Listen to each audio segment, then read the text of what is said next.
Welcome to the Human Dignity by Design podcast, where we explore tech law in context and discuss how law and technology can and should be designed to respect human dignity. My name is Jan Trzaskowski, and I'm here to share research, thoughts, and ideas on tech law and policy, including the role of fundamental human rights as guiding principles in business and beyond. The first 12 episodes of this podcast are an audiobook version of my 2021 book, Your Privacy is Important to Us, which explores how to restore human dignity in data-driven marketing that relies on artificial intelligence. In this episode, you will hear the 9th chapter of Your Privacy is Important to Us, which is about transparency, including issues pertaining to information, communication, complexity, and asymmetry. Thank you for listening. Chapter 9. Transparency. Information is important for the functioning of markets. However, information cannot be acted upon without attention, and thus attention capture and information are essential to a functioning market economy, or indeed any competitive process.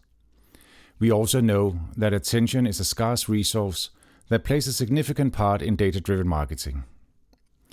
Information is contextual and dependent on the receiver's frame of reference. When a trader states that your privacy is important to us, it is likely true, but the statement may have a very different meaning for the trader and consumer, respectively. As Frank Luntz emphasizes in the subtitle of his book, it's not what you say, it's what people hear. The internet is all about information, communication, and technical infrastructure. Communication between people requires a common language, a protocol, which is used to convey meaning between two or more parties.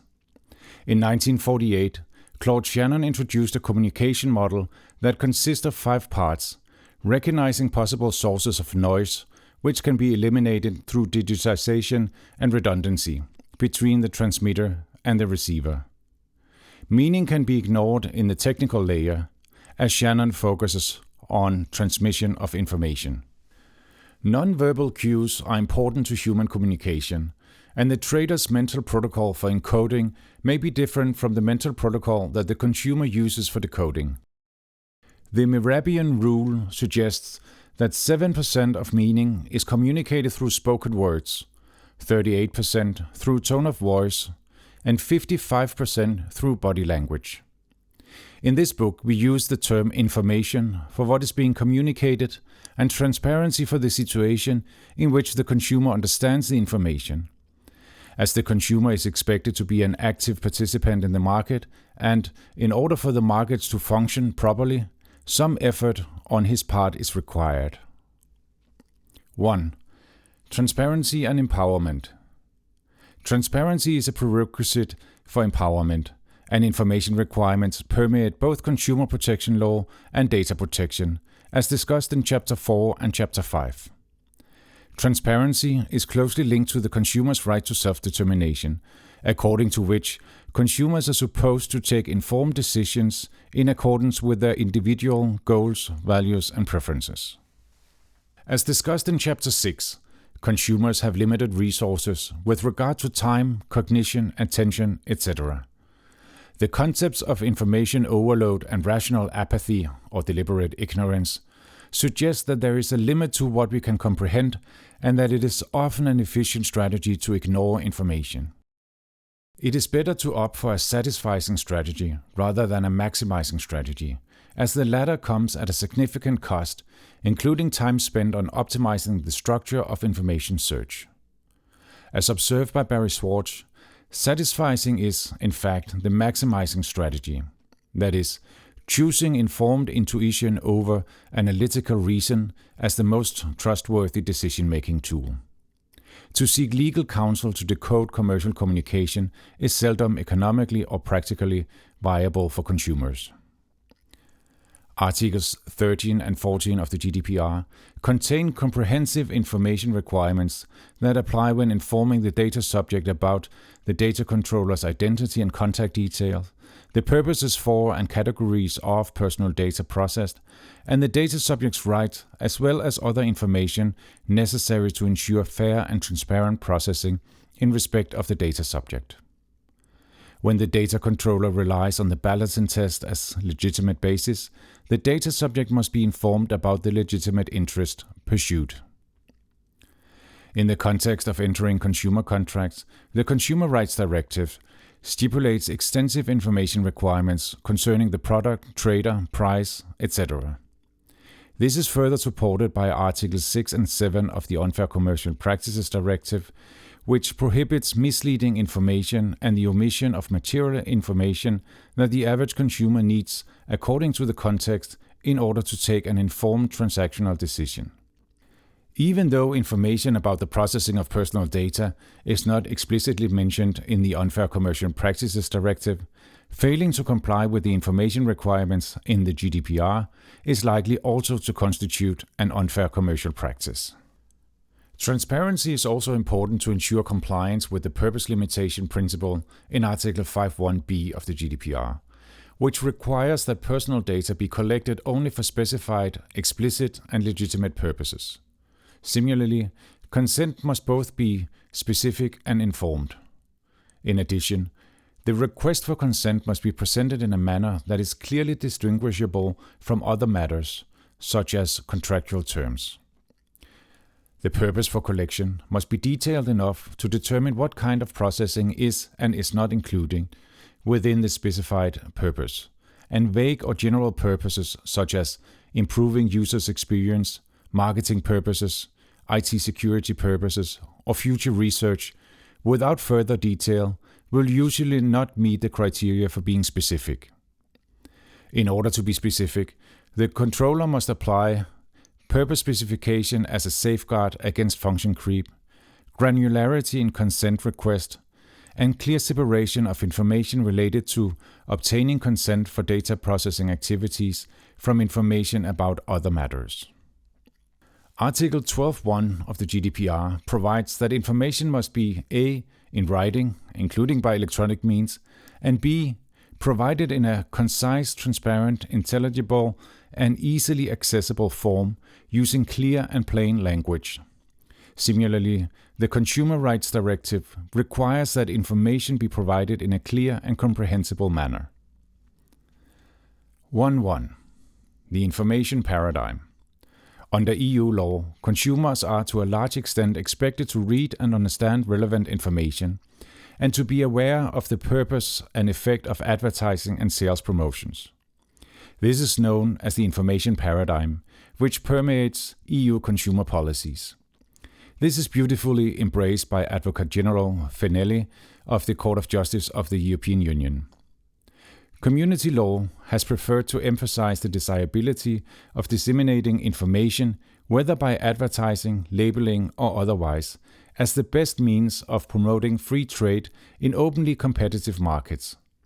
The presumption is that consumers will inform themselves about the quality and price of products and will make intelligent choices. The information paradigm relies primarily on two assumptions. 1.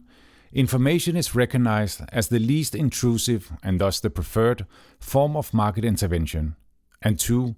Consumers are able to read, understand, and consider available information so as to make informed, rational decisions.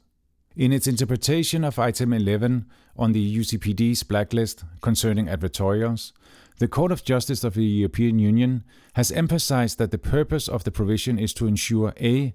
indication of commercial influence, and B. that the indication is understood as such by the consumer.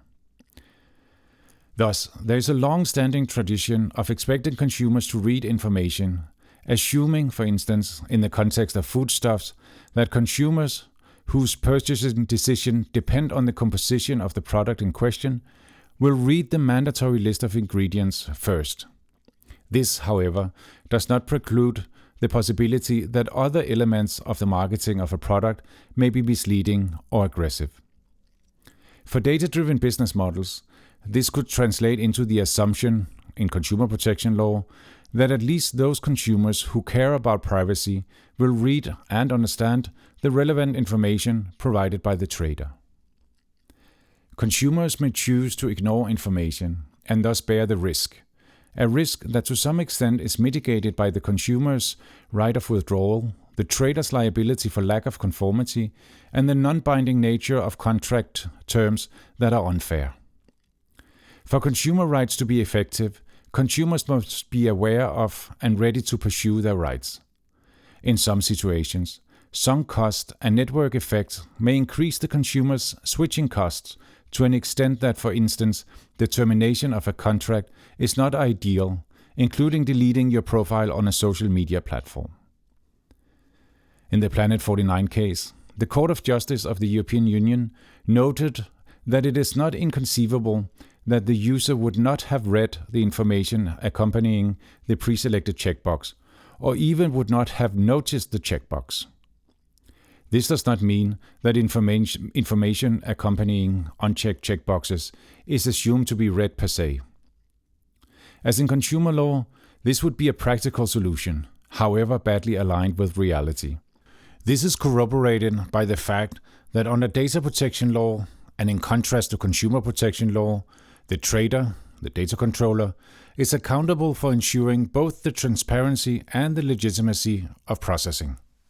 In both consumer protection law and data protection law, it seems sufficient that the consumer has been able to read information in order to make an informed decision, probably assuming that the decision not to read information is a sufficiently informed decision in itself. However, it is required that the trader exercise sufficient care in both substance and form to convey mandated information. This may include a consideration of the words and depictions used, as well as the location, size, color, font, language, syntax, and punctuation of various elements. By using framing effects, privacy infringement may be framed as a benefit or in some other way appear benign. Tracking and improving the service sound more appealing than surveillance and behavior modification, and cookies may appear deliciously benign, especially when seasoned with a picture of chocolate chip cookies. Similarly, smart is a powerful and widely accepted framing of the processing of personal data, including by means of surveillance. When balancing the obligation, the due care, expected from the trader and the consumer respectively, the question being raised is, in essence, who should bear the risk of the consumers not making efficient choices, that is, choices that match the consumer's goals, values, and preferences. This could occur, for example, if the consumer fails to read or understand information provided by the trader. 1.2. Clear and comprehensible information. The idea that information does not necessarily equal transparency or awareness is especially true in situations where the disclosure of information merely serves as a disclaimer, users are overwhelmed with decisions, and/or the information is not conveyed in a language that the user is likely to understand. For the use of cookies, consent must be obtained after providing the user with clear and comprehensive information in accordance with the GDPR, among other things, about the purposes of the processing. According to Recital 66 of the e-Privacy Directive, the methods of providing information and offering the right to refuse should be as user-friendly as possible. This emphasizes that providing information is a function of both what and how, similar to the distinction between misleading and aggressive commercial practices in the Unfair Commercial Practices Directive.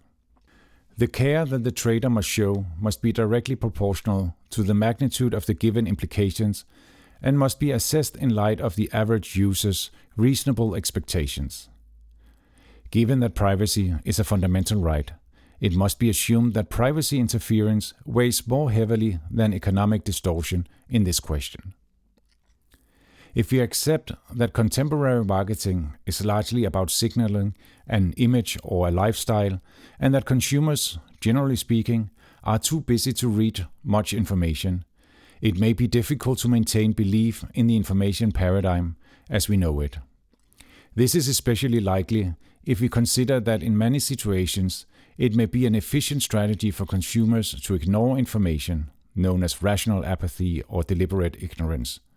And sometimes biases and heuristics are a very efficient strategy for human decision-making, as long as they are not exploited by, for instance, traders.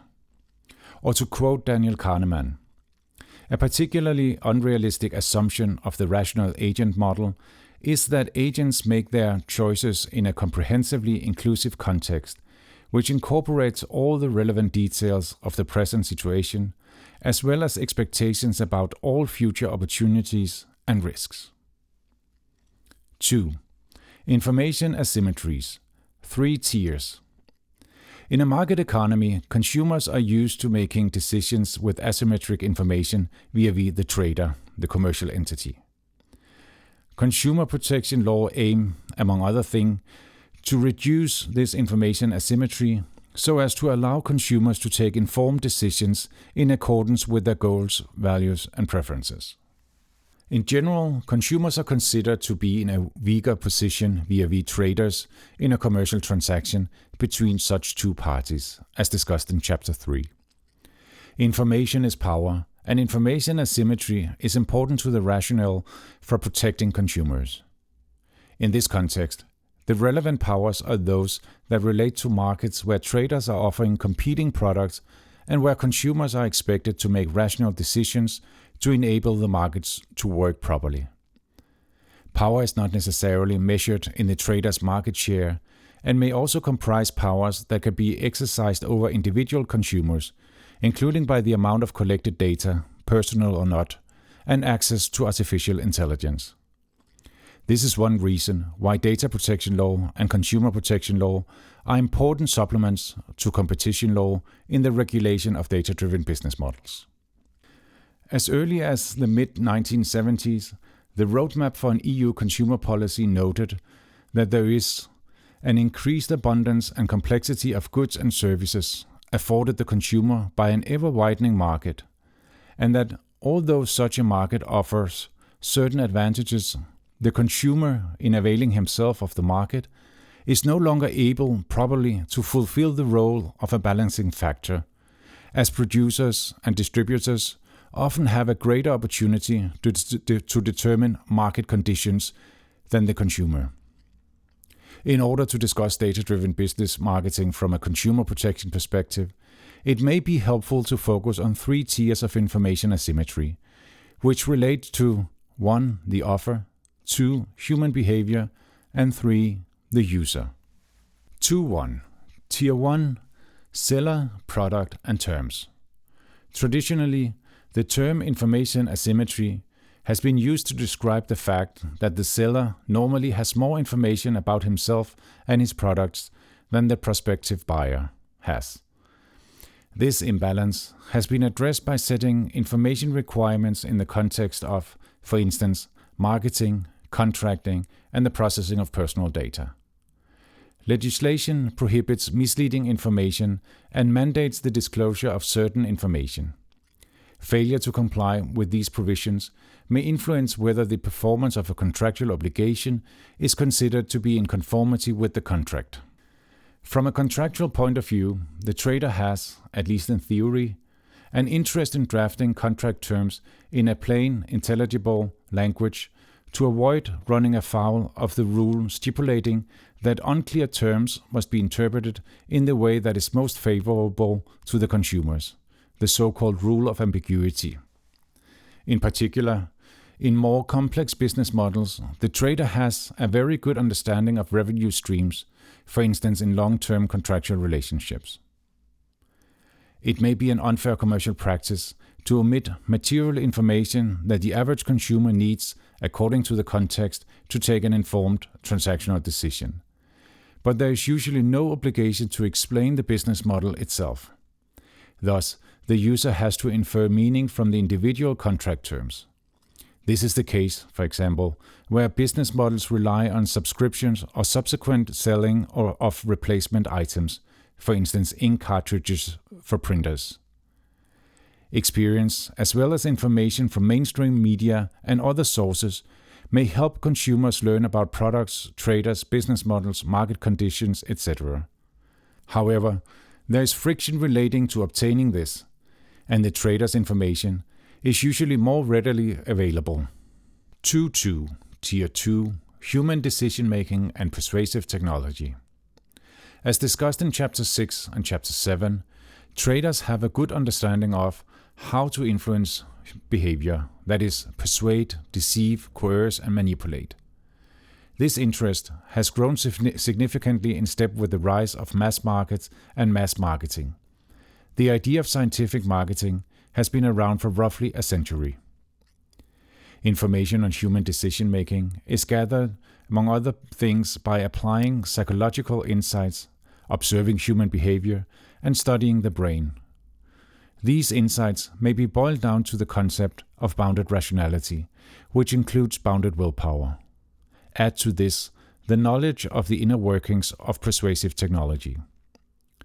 The marketing industry relies on experience through trial and error and may buy access to this knowledge.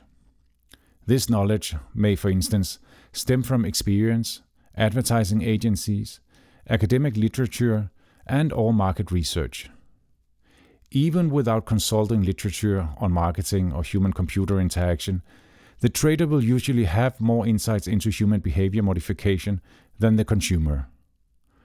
This knowledge gives the trader a position of power that can be applied in marketing before, during, and after commercial transactions, including in particular in the design of the user experience.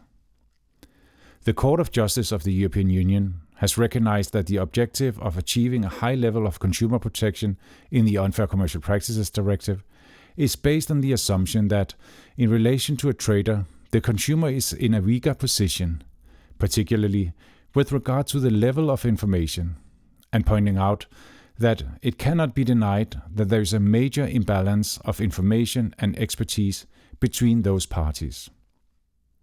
In contrast to information about the offer, the trader is not likely to disclose how behavioral insights are applied in marketing and/or the design of the user interface. And consumers are not likely to realize the sophistication behind persuasive technology. This asymmetry means that the trader knows much more about how the average consumer is likely to react to commercial practices than the consumer himself. Even if the trader were to disclose how behavioral insights are used to design marketing and the user experience, it might well be difficult for the user to comprehend the actual individual implications, unless the explanation were so blunt that it would scare off most of the users that would read it. Behavioral sciences, including persuasive design, are complex concepts, and even when mainstream media occasionally expose aggressive business practices, education of the public at large may be difficult, especially when it comes to less sophisticated consumers who may be more vulnerable to the practices in question and less likely to educate themselves through mainstream media. 2.3. Tier 3. The user. Personal data. The third tier of information asymmetry concerns knowledge about individual human beings, that is personal data. Coupled with detailed knowledge about the behavior of many other people, this information is valuable for predicting the behavior of individuals, including how best to guide their behavior in a desired direction by creating a persuasion profile. What is of particular importance to this tier of information asymmetry is that every user is treated differently. This is done on the basis of personal traits that are deduced from revealed personal data and/or inferred from behavior, including contextual information such as time and place. This tier has gained significant importance in step with the growth in data points and capabilities within artificial intelligence. The complexity of using information about the human may range from adapting direct mail to particular segments to the use of black box algorithms, where artificial intelligence is used to determine the most profitable communication strategies. In the latter example, it may only be possible to explain the logic in general terms, and not why certain individuals are exposed to specific information. Even though the trader must inform the data subject about the purpose for processing, the data subject may have to infer the consequences himself, especially when personal data are shared across platforms and among traders. It may be very difficult to comprehend the actual implications. This is especially true if storytelling is used to create the impression that the customization is primarily done to help the user. For instance, to avoid wasting time on irrelevant marketing. 2.4. Their relative importance. All three tiers of information asymmetry have always played a part in marketing, but with digital technologies, the relative importance has shifted tremendously. In particular, tiers 2 and 3 have become automated and scalable, and fast enough to adapt in real time. Behavioral tracking capabilities have also added to the sophistication of tiers 2 and 3. Personalization can be used to customize the user experience, marketing, products, prices, contract terms, etc. What is particularly important about Tier 3 is that every user is treated differently, with the consequent risk that they will lose their sense of direction. This is similar to the general loss of direction created by the careful design of shopping malls. But in data-driven business models, the shopping mall can be designed for each individual. Access to artificial intelligence, coupled with behavioral sciences and personal data, means that the trader is very likely to know far more about how individual consumers are likely to behave and can be persuaded than the consumer know themselves. Tier 1, by comparison, has been largely irrelevant for the last half a century, beyond compliance with mandatory information requirements in consumer law. 2.5. Leveling asymmetries. From an economic perspective, disclosure of information is an inexpensive way of leveling information asymmetries, at least for the first tier of information asymmetry. For the second and third tiers of information asymmetry, it may be relatively easy to convey information about what the trader does, but the real implications for the consumers may be much more difficult to tease out. It may, for instance, be straightforward to explain that personal data are collected and possibly shared with partners for marketing purposes, and that the user experience is adjusted to personal preferences. But it may not be clear what information will be filtered out and how the personalization is likely to affect the individual consumer's decision-making, his economic interests, and privacy. Disclosure of the strategies and tactics behind behavioral design, including friction, prompts, and the decision to include or exclude particular information, may help to level out this asymmetry, especially if it includes information about how human decision-making is likely to be affected. This is, however, not commonly done, and to meaningfully explain the use of behavioral insights in persuasive technology and marketing may be difficult if the trader wants to appear trustworthy. Understanding its impact requires significant effort, including self-insight, from the consumer, who may be biased by overconfidence, including the illusion of invulnerability to persuasion. Applying behavioral insights to choice architecture may be akin to misdirection and the illusion of a free choice that are central elements in the performing of magic. When one enters a magic show, such manipulation is expected, but when a consumer is looking to inform himself prior to taking an economic decision, he does not necessarily expect similar sophistication to be applied. As observed by Douglas Rushkoff, an internet run by commercial interests mean more than just customized banners, banner ads, and spam. It is a world more contained and controllable than a theme park, where the techniques of influence can be embedded in every frame and button. Traders, in particular, have three advantages. 1. They design the experience, the persuasion architecture, and the contract terms, etc. And 2. Due to economics of scale, they, relative to consumers, can better justify spending resources on learning about persuasive design. Whereas 3. The consumers who must read and understand multiple traders, terms, and other information, on average are not likely to fully comprehend the underlying purposes, techniques, and complexities. It should be obvious that the information paradigm has its limitations, and that there is a need to explore other means for leveling information asymmetries to empower users. Real empowerment, which supports the consumer's right to self-determination, must embrace bounded rationality and take into account the sophistication behind persuasive technology.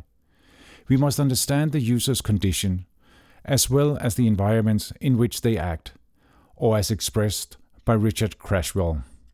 In short, it is hard to justify either moral or economic objections to requiring advertisers to take their customers as they find them. In Recital 20A of the proposal for an e-privacy regulation, the end-user's self-determination is explicitly mentioned, and it is noted that end-users may be overloaded with requests to provide consent, which can lead to a situation where consent request information is no longer read and the protection offered by consent is undermined. The recital encourages providers of software to include settings in their software which allows end users in a user-friendly and transparent manner to manage consent. 3. Let's be honest. As mentioned in Chapter 6, successful traders seek to create partnerships with their consumers. And as in real friendships, traders could aspire to be honest in their communication. Empathy, as in understanding and caring for the consumer's conditions, is important for honesty. Honesty entails an obligation to be transparent and refrain from manipulating, including by exploiting insights into human decision-making and persuasive technology. This means to be respectful of the consumer's goals, values, and preferences, as discussed in the previous chapter in the context of nudges and defaults. The Unfair Commercial Practices Directive's provision on misleading omissions could be interpreted as an honesty requirement, as it requires that material information not be provided in an unclear, unintelligible, ambiguous, or untimely manner. The requirement of professional diligence explicitly must be commensurate with honest market practices and/or the general principle of good faith. Inspiration may also be drawn from ICC's Advertising and Marketing Communication Code from 2018. Article 1. All marketing communication should be legal, decent, honest, and truthful. Article 4. Marketing communication should be so framed as not to abuse the trust of consumers or exploit their lack of experience or knowledge. Relevant factors likely to affect consumers' decisions should be communicated in such a way and at such a time that consumers can take them into account. Honesty could, for instance, be an argument against traders using friends' names and pictures for marketing, as in, your friend just liked this product company. Even though the statement is truthful, the practice utilizes Cialdini's liking principle, which also works in persuasive technology. The practice may be used both to increase engagement and to serve the interest of third-party advertisers, and it may be difficult to create honest transparency with regard to the psychological effects of this commercial practice. This also makes it difficult to obtain transparent consent. From the consumer's friend's perspective, such usage of his image for commercial purposes infringes on his privacy, including the protection of personal data, which may be contrary to the legitimacy and proportionality principles of the GDPR, as discussed in Chapter 4. The information is taken from one context and used in a very different, unforeseeable context. In addition to cookies, there are tracking techniques that are even more covered. Spy pixels are hyperlinks to remote image files in HTML email messages that allow the traders to see when the recipient has opened the email after the image is often automatically downloaded.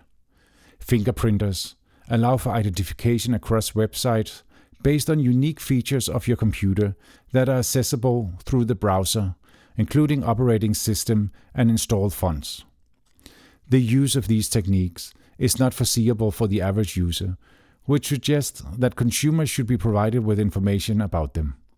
Because of their similarities with cookies, consent is most likely needed as well.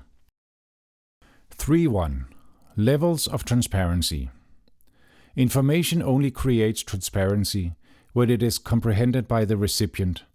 And to be practical, we must also assume transparency when the consumer has received honest information in a way that engages or appeals to his capacity for reflection and deliberation. We could call it translucency, that is, when the consumer is aware of ignoring information, which meaning he can reasonably foresee. The care that can be expected from the trader must increase in step with A. the consequences for the consumer, and B. the complexity involved. Consequences may relate to the impact on both privacy and economic interests. Contextual advertising and chronological news feeds are, for instance, less complex and more intuitive than information personalized by algorithms.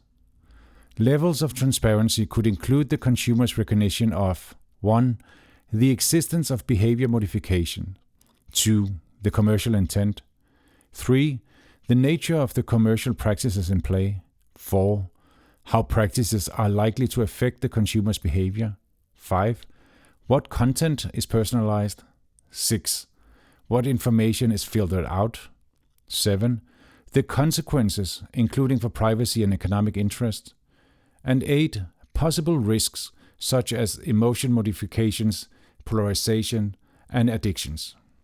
Consumers are expected to be aware of the purpose and effects of advertising and sales promotions, and to know that they may also be influenced by emotions which play on the feeling of freedom and independence. Consumers may be aware of the purposes of commercial practices, which is notably not the same as understanding how it influences their behavior. Professional diligence must be understood also in the light of the legitimate expectations of the average consumer.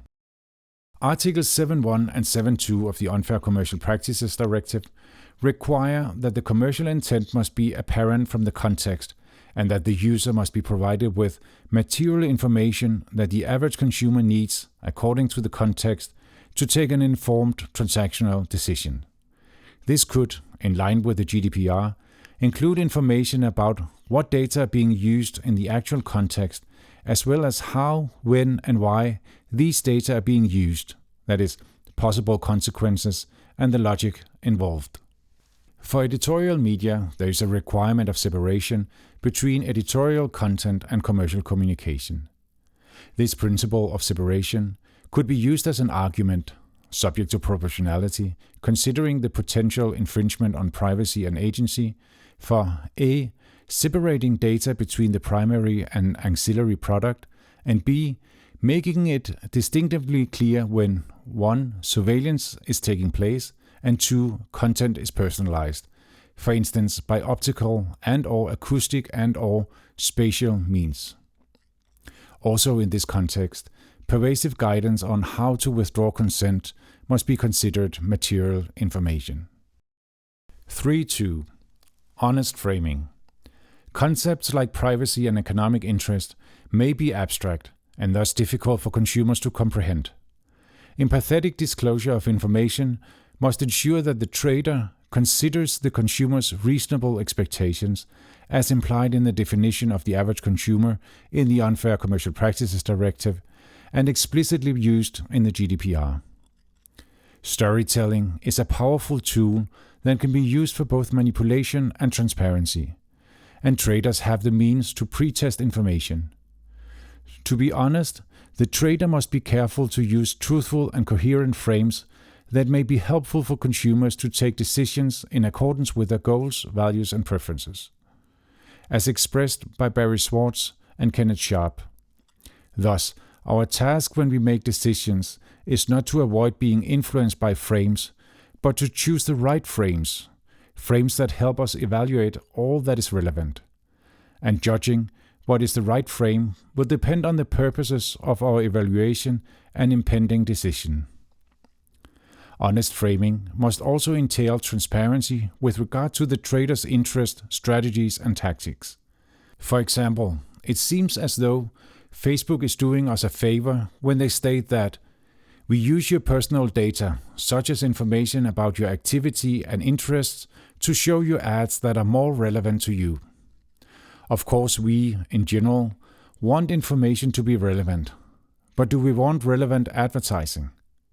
Unless users visit Facebook with the aim of watching targeted advertising, the cost of using this free service is directly proportionate to the relevance of the displayed advertising, assuming that the efficiency of behavior modification increases with relevance. It is often claimed by traders that they do not sell your data, which sounds comforting. Due to the availability heuristic, the consumer may be distracted from considering the fact that data are likely rented out for commercial purposes and maybe even be shared with, that is not sold to, third parties. As mentioned in Chapter 6, there are slight indications of the Court of Justice of the European Union moving from the information paradigm towards a communication paradigm in the context of the Unfair Commercial Practices Directive. However, under the GDPR, we may require something closer to a transparency paradigm, which includes translucency. 3.3. Explainability. As mentioned in Chapter 2, a feature of AI is that it can identify correlations beyond what human beings, including the designers of the AI, can understand. AI is also per design unpredictable, yet efficient in achieving the goals it is programmed to pursue. The use of an average user as a benchmark requires that the courts balance the trader's obligation to provide clear and comprehensible information against the consumer's obligation to devote attention and cognition to comprehending the information. As an example of proportionality under the GDPR, transparency in the context of automated decision-making, including profiling, entails providing meaningful information about the logic involved, as well as information about the significance and the envisaged consequences of such processing for the data subject. This obligation could serve as inspiration for ensuring overall transparency in the context of data-driven business models.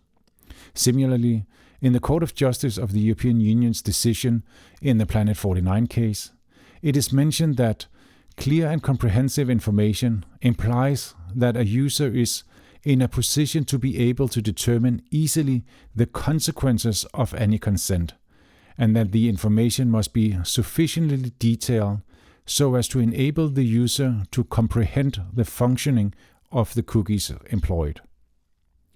As mentioned in Chapter 5, the new Consumer Deal Directive added transparency requirements in the context of ranking, which entails disclosure of parameters determining the ranking of products and the relative importance of those parameters as opposed to other parameters. It is recognized that ranking or any prominent placement has an important impact on consumers. Although the scope is limited, inspiration can be drawn for other uses of AI. The proposed Digital Services Act suggests a requirement to provide meaningful information about the main parameters used to determine the recipient to whom the advertisement is displayed.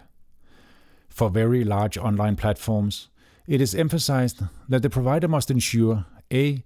that the recipient understands how information is prioritized for them, and B.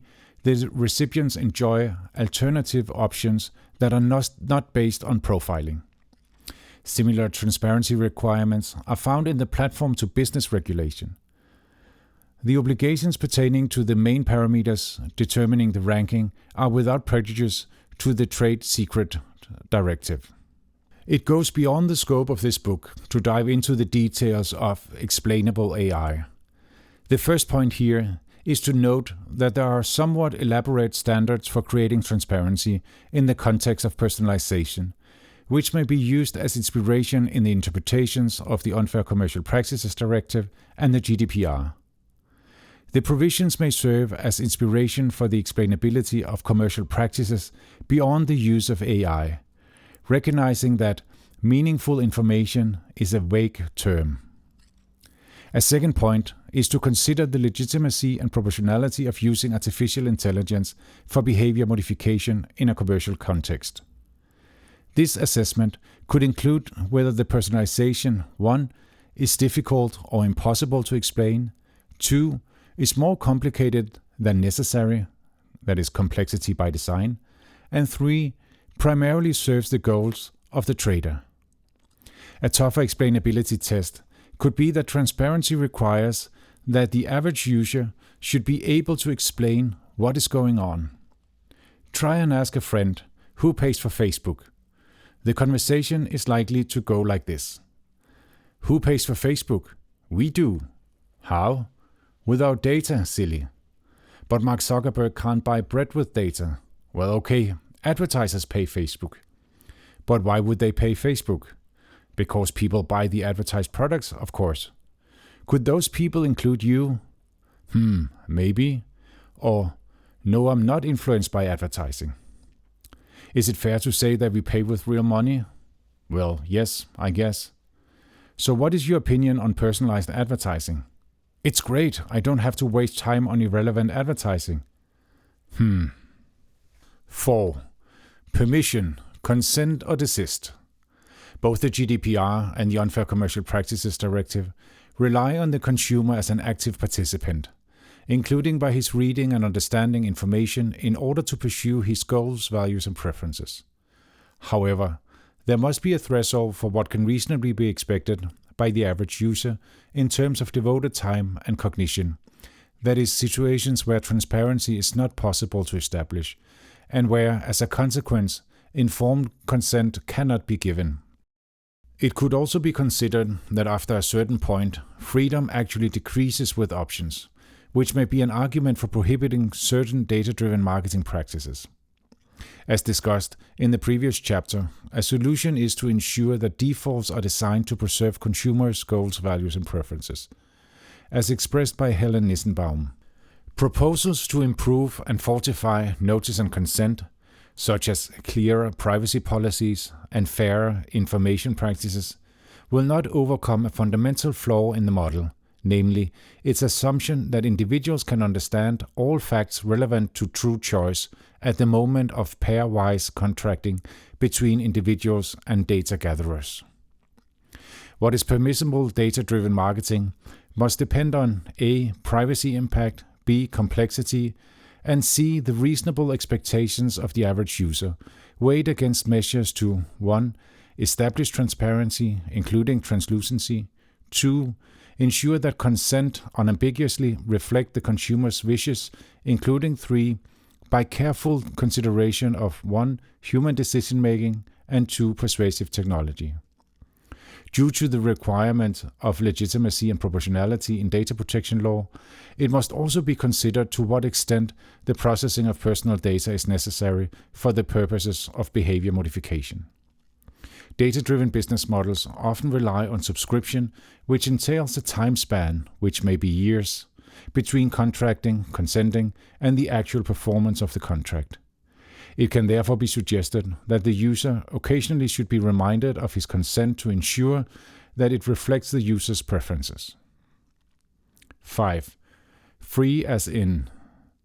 Data-driven business models often rely on offering a product free of charge, free as in beer, and securing funding from other streams of revenue based on attention and/or data, that is value extraction. So it may be more free as in free beer with undeniable expectations or privileges. Besides being an attractive price point, free is also the mother of all misleading frames in the context of data-driven business models. It relies heavily on Cialdini's reciprocity and liking principles, and it removes friction. How can a company that offers us free products be bad? As expressed by Tim Wu, thanks to the attention merchant's proprietary alchemy, advertising would make Google feel free to its users, as if it were just doing them a big favor. It may not be as difficult to identify the challenges as it is to accept the somewhat counterintuitive frame that free can be extraordinarily expensive, conferring the dialogue above. The use of the term free has been characterized as an emotional hot button, which makes us forget the downsides of, for instance, eating free chocolate. Humans are afraid of loss, downgrading, and we tend to overvalue things we have. This observation has been used to explain the effectiveness of free trial periods.